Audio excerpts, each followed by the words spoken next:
नमस्कार. Hello doctor या कार्यक्रमात मी डॉक्टर महेश चिटणीस सर्व प्रेक्षकांचं मनपूर्वक स्वागत करतोय. आपल्याच्या कार्यक्रमाचा विषय आहे पोटविकार आणि पोटविकारांमध्ये खास करून आपण ऍसिडिटी किंवा आम्लपित्त त्याचप्रमाणे बद्धकोष्ठता म्हणजे कॉन्स्टिपेशन ह्याविषयी नेहमीच चर्चा करतो. पण खास करून पोटामध्ये असणाऱ्या यविकारांमध्ये खास करून आपण ऍसिडिटी किंवा आम्लपित्त त्याचप्रमाणे बद्धकोष्ठता म्हणजे कॉन्स्टिपेशन ह्याविषयी नेहमीच चर्चा करतो.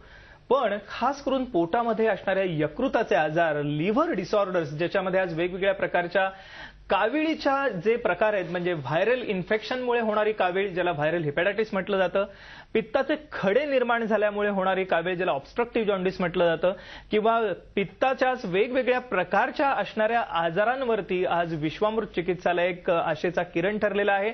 मी मगाशी सांगितल्याप्रमाणे पोटाच्या विविध आजारांमध्ये आपण ऍसिडिटी, आम्लपित्त किंवा यकृताचे आजार ह्याची आपण चर्चा करणार आहोत आजच्या कार्यक्रमामध्ये. पण त्याच्याच बरोबरीने कोलायटिस किंवा आतड्यांचे असणारे विविध आजार ज्याच्यामध्ये इरिटेबल बॉवल सिंड्रोम आहे, अल्सरेटिव्ह कोलायटिस सारखा आजार आहे, किंवा कधी कधी पोटाच्या आजारांमुळे निर्माण होणारी मुळव्याध किंवा पाईल्स सारखा आजार आहे, ह्या सर्व आजारांवरती आज विश्वामृत चिकित्सालय एक आशेचा किरण ठरलेला आहे. आणि म्हणूनच आजच्या कार्यक्रमामध्ये याविषयी चर्चा करण्यासाठी साक्षात धन्वंतरी समान असणारे वैद्यराज समीर गोविंद जमदग्नी आपल्या कार्यक्रमात सहभागी झाले. तर मी आपली सर्वप्रथम ओळख करून देतोय वैद्यराज समीर गोविंद जमदग्नी यांची. नमस्कार सर. नमस्कार.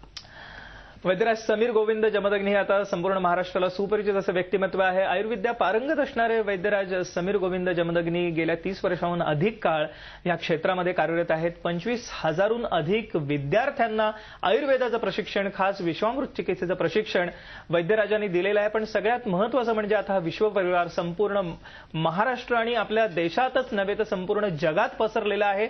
आणि म्हणूनच एक आयुर्वेदाच्या प्रचार आणि प्रसाराला वाहून घेतलेलं असं व्यक्तिमत्व आहे वैद्यराज समीर गोविंद जमदग्नी यांचं. आज विश्वामृत चिकित्सालय पुणे आणि मुंबई या ठिकाणी आपली सेवा देत आहेत. पण खास करून आपण आता या ठिकाणी एबी बघत आहात दीर्घकालीन आजारांसाठी, ज्याच्यामध्ये पोटविकारांसारखे आजार आहेतच, पण याच्या बरोबरीने हार्ट अटॅक डिसीज म्हणजे हृदयविकार असो, मधुमेह म्हणजे डायबिटीस असो, किंवा उच्च रक्तदाब आहे, विविध प्रकारचे संधिवात आहेत, गुडघेदुखी आहे, किंवा मेंदूचे आजार आहेत, या विविध प्रकारच्या आजारांसाठी आज विश्वामृत चिकित्सालय आशेचा किरण ठरलेली आहे. आपण आता कार्यक्रमाकडे वळूया. आजच्या कार्यक्रमाचा विषय आहे पोटविकार. सर्वप्रथम सर, एक आयुर्वेदाचा विद्यार्थी म्हणून मलाही जाणून घेण्याची उत्सुकता आहे. रोग हा सर्वेपी मंदेग्नो असं म्हटलं जातं, म्हणजे सर्व रोगांचं मूळ कारण अग्निमांद्य हे आहे असं आयुर्वेदामध्ये सांगितलेलं आहे. पोटविकारांची आणि या एकंदरीतच अग्निमांद्याची संकल्पना आपल्याला काय सांगायला आवडेल? असं आहे की आपल्या शरीरामध्ये आजार उत्पन्न होत असताना ते कशामुळे उत्पन्न झालेले आहेत याचं पहिलं जे कारण आयुर्वेदाने सांगितलेलं आहे ते म्हणजे जठराग्निमांद्य. म्हणजे आपली जी भूक आहे ती जर कमी झाली तर सगळे आजार उत्पन्न होतात. जसं मगाशी तुम्ही म्हणालात की रोगा हा सर्वेपी मंद्यग्नो सुतराम उदराणीच असं म्हटलेलं आहे. तर सगळ्या आजारांचं मूळ जर आपल्या जठराग्नीमध्ये असेल तर त्या जठराग्नीची आपण निगराणी ठेवतोय की नाही हे बघणं खूप महत्वाचं असतं. तर हल्लीच्या काळात तसं ते होत नाही. म्हणजे तोंडापासून शौचाच्या जागेपर्यंत सगळ्या अन्न व स्रोतसाची किंवा पचन संस्थेची जी विकृती आहे ती पोटाचे आजार या हिशोबाने आपण लक्षात घेत असतो. टीव्ही बघत असताना आपण जेवणं हा नेहमीचा रुटीनचा भाग झालेला आहे. पण एखादा माणूस समजा जेवत असताना चिडला तर त्याचं जठर जे आहे ते मुटकुळ सारखं बारीक होऊन बसतं आणि 3 तास नंतर ते उघडत नाही. म्हणजे भावनांचा परिणाम जर एवढ्या मोठ्या प्रमाणावरती आपल्यावरती येत असेल तर आपण टीव्ही बघत, गप्पा मारत, मोबाईलवरती बोलत असं जेवावं का याचा माणसाने विचार करायला पाहिजे. अशी अनंत कारणं आता सध्या होत आहेत. पाणी जे असतं ते बाटलीत आपण पितो, शिळं पाणी असतं ते, नो डाऊट की त्याच्यामध्ये जंतू नसतात, पण पोटामधले जंतू जे आहेत ते त्या शिळ्या पाण्यामध्ये पटापट वाढतात आणि पोटं बिघडतात. तर प्लास्टिकच्या बाटलीतलं असं हवाबंद जे पाणी आहे ते सुद्धा आता पोट बिघडण्याचं जे आहे ते महत्वाचं कारण म्हणून बघितलं जातं. ह्याच्याबरोबर चुकीच्या वेळेला जेवणं, चुकीचं अन्न खाणं, पनीर किंवा चीज सारखं सडलेलं अन्न आपण खूप मोठ्या प्रमाणावरती चवीने खातो. तर हा सगळा जो भाग आहे तो आपल्याला पोटाला तर घातक आहेच, यकृतालाही घातक आहे. आणि त्यांनी बुद्धीचे जे विकृत भाग आत्ताचे दिसतात, स्मृतीचे जे विकृत भाग दिसतात ते सगळे ह्या अन्नातून उत्पन्न झालेले असे आहेत. तर माणसाने हे लक्षात ठेवायला पाहिजे की आपलं पोट बिघडतंय हे हवा पाणी अन्नाच्या वरती अवलंबून आहे. आणि त्या अनुरोधाने आपलं अन्न जे आहे ते चांगलं कसं असेल, सात्विक कसं असेल आणि राजस तामस कसं कमी असेल याचा माणसाने विचार करणं खूप गरजेचं आहे. म्हणजे गीतेमध्ये जसं सांगितलेलं आहे तसं चटपटीत अन्न खाणं किंवा लोणची खूप खाणं, मांसाहार करणं, दारू फार मोठ्या प्रमाणावरती पिणं, ही सगळी कारणं जी आहेत ती आता पोट बिघडण्यासाठी मोठ्या प्रमाणावरती जबाबदार आहेत असं आपल्याला म्हणायला पाहिजे. सर, आपण एक सुंदर विवेचन केलं की आजची जीवनशैली कशी बाधक ठरत आहे. आपल्याच आजाराला निमंत्रण देणारी अशी ही जीवनशैली बदलण्याची गरज आहे. आणि आयुर्वेदाने पथ्यापथ्य संकल्पना सांगितली आहे, पण ऋतुचर्या दिनचर्यामध्ये सुद्धा आहाराचं महत्व सर वर्णन केलेलं आहे. विश्वामृत चिकित्सालयामध्ये ज्या विविध प्रकारचे पोटविकारांचे रुग्ण येतात, काय कशा रीतीने निदानाचा आपला अप्रोच असतो? त्याच्यामध्ये आपण पहिल्यांदा नाथ नाडी परीक्षा करून घेतो आणि ती करत असताना एक महत्वाची बाब अशी घडते त्याच्यामध्ये की नाडी परीक्षा करत असताना रुग्ण त्याच्या मनातल्या ज्या काही भावना आहेत त्या सगळ्यांची अभिव्यक्ती जी आहे ती त्याच्या हृदयाच्या ठोक्यावरती आणि नाडीवरती घडत असते आणि त्याचं जे परीक्षण आहे ते वैद्य करत असतो. आता आपल्याला टीव्हीवरती दिसतंय नाडी परीक्षा करताना. तर रुग्णाच्या शरीरामध्ये असलेले आजार आणि मनामध्ये असलेल्या भावनांचा जी आंदोलन आहे ती त्या नाडी परीक्षेच्या द्वारे वैद्याला समजत असतात आणि मग त्यातून रुग्णाचा आजार नक्की कुठं आहे हे आपण त्यातनं जाणून घेत असतो. त्याच्याबरोबर 4 पाने एक फॉर्मही भरला जातो. त्यात 5 हिस्से म्हणजे आधीचे त्याचे आजार जे आहेत ते लक्षात घेतले जातात. आता असलेली जी पोटाच्या आजाराच्या संबंधाची लक्षणं आहेत ती लक्षात घेतली जातात आणि त्या नाडी परीक्षेतून एक उत्तम भाग असा घडतो की या व्यक्तीसाठी पंचकर्म कोणतं करायला पाहिजे, पथ्यापथ्याचा विचार काय असायला पाहिजे आणि औषधं कोणती दिली जायला पाहिजे, ह्या सगळ्याचा साकल्याने जो विचार आहे तो या नाडी परीक्षेमध्ये होत असतो.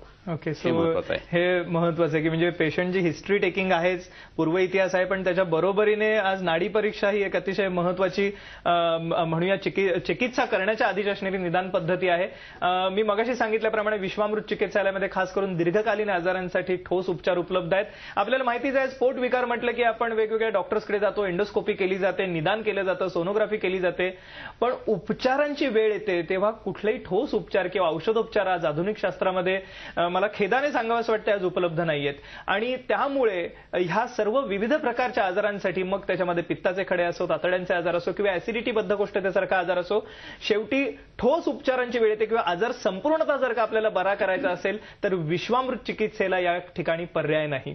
सर, आपल्याकडे जेव्हा आपण आता सांगितलं ते रुग्ण येतात, निदान केलं जातं आयुर्वेदीय पद्धतीने, आज उपचारांची दिशा कशी ठरवली जाते? कारण त्याबाबत आम्हाला उत्सुकता आहे. वेगवेगळ्या प्रकारचे हे आजार आहेत आणि आमचे प्रेक्षकही बघायला उत्सुक आहेत, कारण आधुनिक शास्त्रामध्ये ठोस औषधं नाहीयेत. पूर्ण बरा करण्यासाठी आज औषध नाहीत. तात्पुरती अँटासिड घेऊन ऍसिडिटी कमी होते पण पुन्हा बळावते. कॉन्स्टिपेशनसाठी लॅक्झेटिव्ह दिले जातात, पुन्हा कॉन्स्टिपेशन किंवा बद्धकोष्ठता होते. अल्सरेटिव्ह कोलायटिस किंवा आयबीएस साठी तर स्टिरॉइडच्या व्यतिरिक्त काही औषधच नाही. आज काय सांगता येईल सर? कसं होतं की रुग्णाचं निदान एकदा झालं, पोटाच्या संबंधीने आजार समजला की पहिले ज्या गोष्टीमुळे तो आजारी पडलेला आहे ती गोष्ट जी आहे ती टाळणं गरजेचं आहे. त्याला निदान परिवर्जन असं आयुर्वेदाने म्हटलेलं आहे. संक्षिप्त हा क्रियायोग निदान परिवर्जन म्हणजे काय, ज्या गोष्टीमुळे तो आजार उत्पन्न झालाय ती गोष्ट बंद करणं. म्हणजे आता आम्लपित्त होते आणि जर तो भेळ आणि पाणीपुरी घेऊन जर राहत असेल तर त्याला कोणत्याच औषधाचा उपयोग होणार नाही. तर ते निदान जे आहे किंवा त्याचं कारण जे घडतंय ते आधी टाळणं हे महत्वाचं असतं. ते झाल्यानंतर मग पोटावरती झालेला जो परिणाम आहे तो दुरुस्त करण्यासाठी आयुर्वेदाने रसायन चिकित्सा म्हणून सांगितलेली आहे. च्यवनप्राशसारखं औषध जे आहे ते सकाळी उठल्यानंतर मोकळ्या पोटी घेणं, हे प्रकृतीनुसार रसायन निवडावं आणि वैद्याकडनं ते घ्यायला पाहिजे. तिसरी महत्वाची गोष्ट अशी आहे की जेवत असताना आपण खुर्चीवरती बसून जेवतो, मांडी घालून जेवत नाही. उभ्याने घोड्यासारखं आपण जेवतो, बफे जेवण असतं शाळेला. तर हे आयुर्वेदाला अमान्य असे प्रकार आहेत. या पद्धतीने कधीही पचन व्यवस्थित होत नाही आणि त्या भावनांचा परिणाम त्या अन्नावरती पुन्हा येत असतो आणि त्याच्याबरोबरीने जे अन्न चाललेलं आहे ते सुद्धा विकृत अन्न चाललेलं आहे. तर पोट बिघडणं हे निश्चित आहे. तर मांडी घालून बसल्यानंतर आपला ब्लड सप्लाय जो आहे तो बराचसा आतड्याच्याकडे जातो आणि पचन व्यवस्थित होण्यासाठी जास्ती रक्त जे आहे ते शरीराला मिळू शकतं. तर मांडी घालून जेवायला बसायला पाहिजे, ताट मानेने ताट पाठीने जेवायला बसायला पाहिजे, पाणी जे घ्यायचं ते उकळून गार केलेलं अशा पद्धतीत पाणी घ्यायला पाहिजे.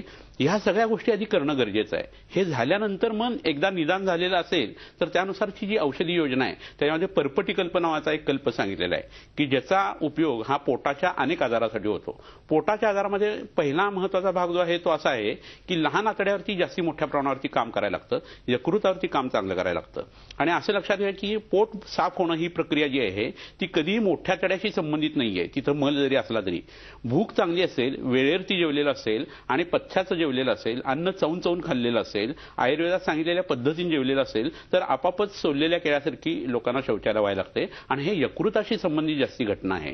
कारण यकृताचं आरोग्य कसं चांगलं राहील हे जर लोकांनी बघायला सुरुवात केली तर पोटाच्या अनंत आजारासाठीचे उपचार हे आपोआप व्हायला सुरुवात होतील असं म्हणायला पाहिजे. सर, एक इंटरेस्टिंग गोष्ट आपण कार्यक्रमामध्ये बोलताना सांगितली ती, आपण वनस्पती औषधांचा वापर तर करतोच विश्वामृत चिकित्सालयामध्ये, पण अग्निकर्म पोटाच्या विकारांशी कसं संबंधित आहे याबद्दल सर्वच प्रेक्षकांना उत्सुकता आहे. आपण या अनुषंगाने अग्निकर्म हे जी वैशिष्ट्यपूर्ण चिकित्सा आहे, विश्वामृत चिकित्सा आहे, याची खास करून पोटविकारांसाठी सर काय सांगते?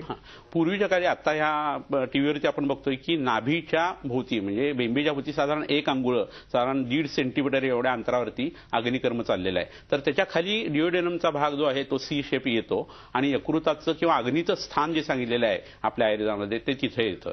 आणि त्या ठिकाणी अग्निकर्म केल्यानंतर वायूची साक्षात ट्रीटमेंट म्हणजे अग्निकर्म आहे. कारण वायू किंवा वात हा शीत गुणाचा असतो आणि त्याच्यावरती येणारा हा उष्ण गुणाचा परिणाम जो आहे तो डायरेक्ट इम्पॅक्ट त्याचा जो आहे तो पोटातल्या अवयवांच्यावरती येतो आणि संकोच एक भावना तिथं उत्पन्न होते. कारण आतड्याचे टोन तर वाढतातच, पण त्याच्या बरोबरीनं आत जे सिक्रिशन्स वेगवेगळ्या पद्धतीची पित्ताची जी होणार आहे ती चांगल्या पद्धतीची यातनं उत्पन्न व्हायला सुरुवात होते. तर हे नाभी चक्र जे आहे त्याची ही चिकित्सा आहे आणि ती अग्नीच्या सहाय्याने अग्नीची चिकित्सा असं आपल्याला थोडक्यात ह्याच्या बाबतीत म्हणता येतं. आणि त्यामुळे अग्निमांद्य कमी होतं, अजीर्ण कमी होतं आणि वेगवेगळ्या आजारासाठी म्हणजे क्रोन्स डिसीज आहे किंवा अल्सरेटिव्ह कोलायटिस आहे किंवा आव सतत पडण्याचा त्रास आहे, रक्तीआव आहे, तर अशा वेळेला पोटातली जी औषधं आणि पथ्य आहेत त्याच्या बरोबरीनं आपण ह्या अग्निकर्म चिकित्सेचा उपयोग करून घ्यायला पाहिजे. ह्याच्या बरोबरीनंच विद्धकर्म नावाची जी चिकित्सा आहे ती ह्याच पॉईंटवरती आपल्याला करता येते आणि त्याचाही असाच चांगला परिणाम दिसून येतो. नमस्कार, हॅलो डॉक्टर या कार्यक्रमात पुन्हा एकदा सर्व प्रेक्षकांचं स्वागत. आपल्या ठिकाणी चर्चा सुरू आहे ती पोट विकारांसाठी असणाऱ्या विश्वामृत चिकित्सेविषयी. आपण कार्यक्रमाच्या पूर्वार्धात जाणूतलं विविध प्रकारच्या पोटरांमध्ये आयुर्वेदीय संकल्पना जी आहे रोगा सर्वेपी मंदेग्नो, अग्निमांद्य झाल्यामुळे विविध प्रकारचे केवळच पोटविकारच नव्हे तर हृदयविकार किंवा संधिवातासारखे सुद्धा आजार निर्माण होऊ शकतात. त्यामुळे जर का आपल्याला आरोग्य चांगलं राखायचं असेल तर पोट चांगलं असणं आवश्यक आहे. आणि ह्या विश्वामृत चिकित्सालयामध्ये वेगवेगळ्या प्रकारचे औषधोपचार, पंचकर्म आणि वैशिष्ट्यपूर्ण चिकित्सा सुद्धा उपलब्ध आहेत. अग्निकर्मासारख्या पोटविकार संपूर्णतः बरे करण्यासाठी. पोटविकारांमध्ये ऍसिडिटी किंवा आम्लपित्त, बद्धकोष्ठतेसारखे आजार आहेतच, पण आतड्यांचे विकार आहेत, अल्सरेटिव्ह कोलायटिस आहे, मूळव्याध, पाईल्स सारखा आजार आहे. या सर्व आजारांपासून आपल्याला मुक्त व्हायचं असेल तर विश्वामृत चिकित्सालय एक आशेचा किरण आहे. आपण आता त्यांच्या संपर्कासाठी नंबर बघत आहात स्क्रीनवरती सतत, ते जरूर टिपून घ्या. आपल्याला पोट विकारांविषयी काही प्रश्न विचारायचे असतील तर जरूर पुढील नंबरवरती विचारू शकता.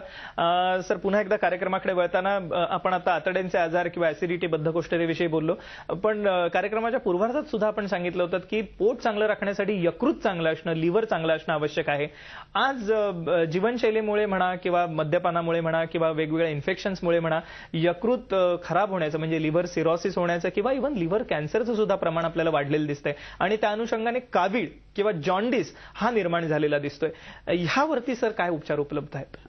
याच्याकडे बघत असताना या आजाराकडे पहिल्यांदा त्याचे कारणही काय घडतात हे बघणं गरजेचं आहे. तर लोकांना बाहेर फ्रूट ज्यूस घेणं किंवा उसाचा रस घेणं वगैरे अशा सवयी खूप असतात आणि त्यावेळेला तिथली स्वच्छता जी आहे ती आपल्या समोर येत नसते. अस्वच्छपणा त्या ठिकाणी खूप असतो, अमंगळपणा खूप असतो आणि त्याचा परिणाम जो आहे तो यकृतात खूप मोठ्या पद्धतीने येतो असं आपल्याला लक्षात येतं. तसंच बरीच औषधं अशी असतात की त्याचा हिपॅटोटॉक्सिक असा परिणाम आपल्या शरीरावरती येत असतो आणि त्यामुळे यकृताच्या संबंधात जे आजार जे आहे ते ह्या पाण्यातून, दूषित पाण्यातून, दूषित रस पिण्यातून, औषधांच्या हिशेबाने आणि आपल्या खाण्यापिण्याच्या चुकीच्या सवयी आहेत त्यातून ह्या यकृताच्या संबंधाने जे आजार जे आहेत ते आणि कावीळ स्पेशली त्यातून उत्पन्न होते. आणि पित्ताशयात खडे होणं हे आताच्या परिस्थितीमध्ये खूप लोकांना होतं. याचं कारण काय, त्यांची तब्येत स्थूल असते, सेंट्रल ओबेसिटी असते, पोटावरती मेद खूप मोठ्या प्रमाणावरती वाढतो आणि त्याचा परिणाम म्हणून फॅटी इन्फ्लेटेशन ऑफ लिव्हर असा आजार उत्पन्न होऊन नंतर मग खडे तयार होण्याची प्रक्रिया जी ती वाढीला लागते. हे सगळं होत असताना होतं काय की यकृताचं काम जे आहे ते व्यवस्थित होत नाही, त्याचा हृदयावरती वाईट परिणाम येतो. शरीरामध्ये जी लिपिड प्रोफाईल आहे म्हणजे कोलेस्ट्रॉल वाढणं वगैरे ह्याही घटना त्यातनं घडायला लागतात आणि खाण्याची सवय तर तशीच राहते. तर ह्या सगळ्यांचा परिणाम म्हणून काविळीचा प्रकार जो आहे तो हल्ली व्यवहारात आपल्याला जास्ती मोठ्या प्रमाणात बघायला लागतो. हिपॅटायटिस बी, सी किंवा डी किंवा ई जी आहे ती हल्ली व्यवहारात दिसते आणि पूर्वीची जी औषधं फक्त काविळीसाठीची आहेत ती त्याला उपयोगी पडतायत असं होत नाही. त्यासाठी वेगवेगळी चिकित्सा करायला लागते. त्याच्यामध्ये काही वनस्पती आपण इथं आणलेले आहेत तर त्याचा माझ्या मते आपण वापर करून घेणं हे गरजेचं आहे. तर इथं हे जे फळ दिसतंय या 2 पद्धतीच्या वनस्पतींची फळं इथं आणलेली आहेत. देव डांगरी आणि कडू इंद्रावण अशा या वनस्पती आहेत. तर यांचा फांड किंवा पाणी तयार करायचं आणि नाकामध्ये जर टाकलं तर नाकातून पिवळं पाणी जे आहे ते काविळीच्या बाबतीत बाहेर पडतं आणि मग नंतर ते रिपोर्ट जे आहे ते सुद्धा नॉर्मल यायला सुरुवात होते. एक लक्षात घ्या की नस ही पूर्ण ट्रीटमेंट नाही आहे, त्याच्याबरोबर पोटातून औषध जाणं सुद्धा तितकंच गरजेचं आहे. दुसरी एक वनस्पती इथं आपण बघतो, कोरफड ही सगळ्यांना माहीत असलेली वनस्पती आहे आणि मुळासहित ही वनस्पती आणलेली आहे. हिमॅन्जिओमासारखे जे आजार असतात यकृतामध्ये उत्पन्न होतात तर त्याच्यासाठी ह्या वनस्पतीचं मूळ उपयोगी पडतं आणि त्याचा गर जो आहे तो जर पोटामध्ये दिला गेला तर काविळीची लक्षणं झपाट्याने कमी येतात. त्यावेळी फक्त साखरेचं पाणी जे आहे ग्लुकोजचं ते प्यायला द्यावं, यकृताला विश्रांती मिळते आणि कावीळ जी आहे ती रक्तातली कमी यायला सुरुवात होऊ शकते. ओके. त्याच्या बरोबरीने ही आणखीन एक वनस्पती आहे. हे आंब्याची साल आहे, आंतरसाल आहे. ही दोन्ही मुठीमध्ये धरावी आणि हाताला चुन्याचा लेप करायचा आणि पाण्यामध्ये हात आपले बुडवायचे तर पिवळं पाणी शरीरातलं जे आहे ते सगळं त्या पाण्यामध्ये उतरतं आणि शरीरातलं बिलिरुबिनचं जे प्रमाण आहे ते कमी यायला सुरुवात होते. इथं हे सांगणं गरजेचं आहे की नस्य किंवा ही जी चिकित्सा आहे ही पूर्ण ट्रीटमेंट नसून त्याच्या बरोबरीनं आपण पोटातून औषध घेणं ही तेवढंच गरजेचं आहे. ह्याच्यासाठी आणखीन एक उत्तम उपचार आहे. स्नफ बॉक्स म्हणून जो भाग असतो अंगठ्याच्या खालच्या बाजूला त्या ठिकाणी हळकुंड जे असतं ते पेटवायचं, नंतर ते विझवायचं आणि त्याचा अग्निकर्म किंवा दग्धकर्म करायचं असतं. असं जर उजव्या हाताला केलं गेलं तर यकृताच्या संबंधांचे आजार जे आहेत ते 40% फक्त त्या दग्धाने कमी होऊ शकतात. अशी एक वैशिष्ट्यपूर्ण चिकित्सा आयुर्वेदाने याच्यामध्ये सांगून ठेवली. या अनुषंगाने या वैशिष्ट्यपूर्ण चिकित्सेचा फायदा घेतलेल्या काही मनोरुग्णांचं मनोगत आपण जाणून घेऊया. बघूया आपण आता स्क्रीनवरती.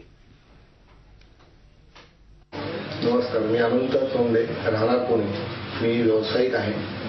मला अंगावरती रॅशेस उठणे, पित्त होणे या प्रकारचा त्रास होत होता. मला पित्ताबरोबर पाईल्स आणि भगंदर हाही त्रास होत होता. यापूर्वी मला पित्त आठवड्यातनं एकदा तरी उलटी होऊन सगळं पित्त पडायचं, रात्रभर झोप लागायची नाही. त्यासाठी सरांनी मला पोटात ह्याच्या औषधाबरोबर पंचकर्म करायला सांगितलं. वमन आणि बस्ती त्या दोन्हीचा मला फायदा झाला. सरांनी एक वर्षभर औषध घेतल्यानंतर माझा पित्ताचा त्रास पूर्णपणे थांबला. सनी सरांच्या औषधाने मला खूपच फरक पडला.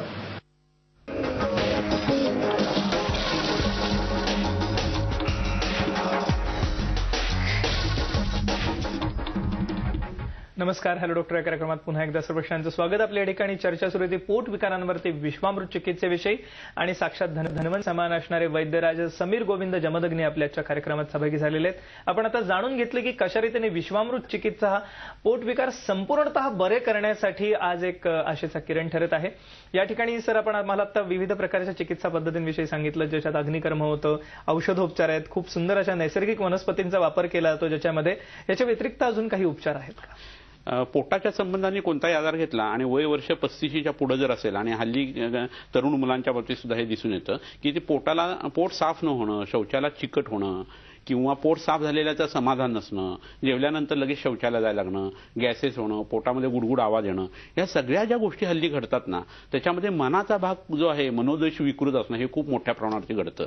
तर आम्ही असं बघितलेलं आहे की जेवढी आपण आवेसाठीची औषधं, एमईबीएससाठीची औषध देतो, क्रोम्स डिसीजसाठीची औषध देतो, अल्सरेटिव्ह कोलायटिससाठीची औषध देतो, तर ह्या सगळ्या लोकांना दुधार्थी किंवा ताकार्थी काही दिवस ठेवायचं, पोटातली औषध द्यायची आणि त्याच्याबरोबर शिरोधारा नावाचा एक उत्तम प्रकार जो आहे तो आपण करू शकतो.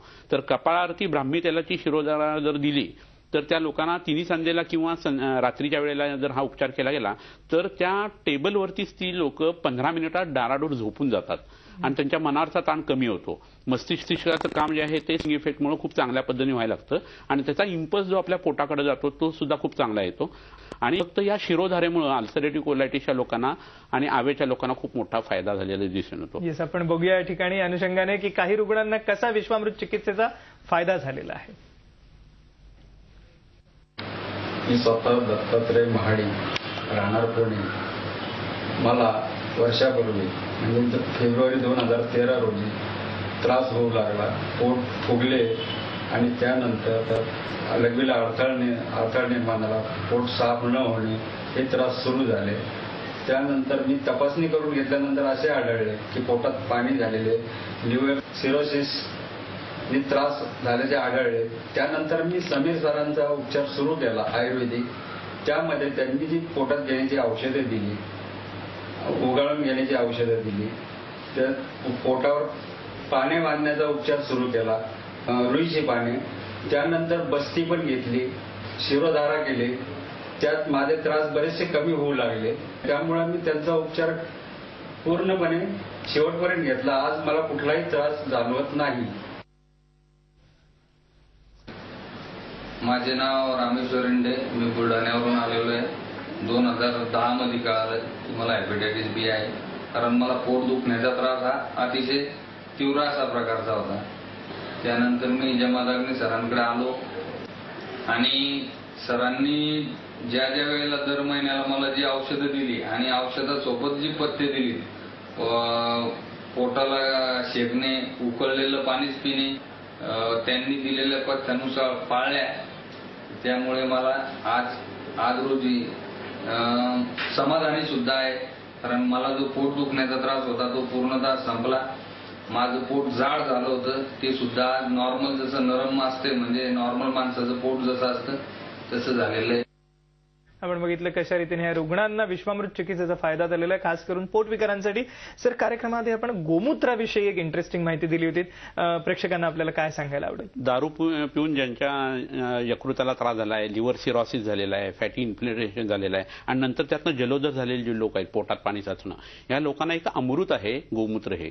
तर त्यांना आम्ही फक्त गोमूत्रावरती ठेवतो किंवा फक्त दुधावरती ठेवतो, पाणी अजिबात पिऊ देत नाही आणि त्याचा परिणाम म्हणून त्यांना नंतर जुलाब होतात. इंद्राण नावाची वनस्पती मी मगाशी दाखवली, त्याचा काढा त्यांना पोटात दिला जातो. पोटावरती रुईची पानं वगैरे बांधली जातात आणि त्यांचा उपचार सुरू होतो. तर याच्यामध्ये इसोफेजियल व्हरायसेस जे नंतर डेव्हलप होऊन नाकातोंडातून रक्त येणं, शौचाला कार्य होणं, शौचातनं रक्त जाणं, असं होऊन जर हळूहळू माणूस आजार वाढत जातो. ह्या सगळ्या गोष्टीसाठी गोमूत्राचा उपचार आणि दुधाचा उपचार अत्यंत अप्रतिम असा आहे आणि लोकांनी तो करून बघण्यासारखा आहे. जरूर. आज विश्वामृत चिकित्सालय आणि विश्वामृत चिकित्सा म्हणूनच सर्व प्रकार दीर्घकालीन आजारांसाठी आशेचा किरण ठरत आहे. आपण जरूर त्यांच्या संपर्कासाठी नंबर टिपून घ्या आणि आपल्याला अधिक माहिती हवी असेल तर जरूर पुढील नंबरवरती आपण विचारू शकता, घेऊ शकता.